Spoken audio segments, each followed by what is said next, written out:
保險加信託嘅神奇功能。保險同保險信託聽落好似差唔多，但對高淨值人士嚟講，其實分別好大。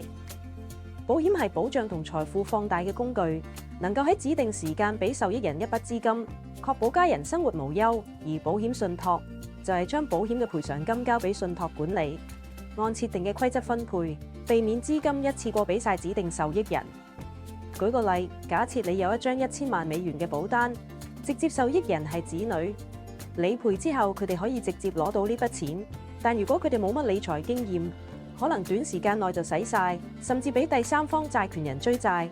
但如果呢張保單係放喺保險信託入面，賠償金就會由受託人管理，按你設定嘅規則逐步發放，確保子女長期受益，同時規避債務同婚姻財產風險。所以保險解決嘅係財富倍大，而保險信託就係財富安全傳承。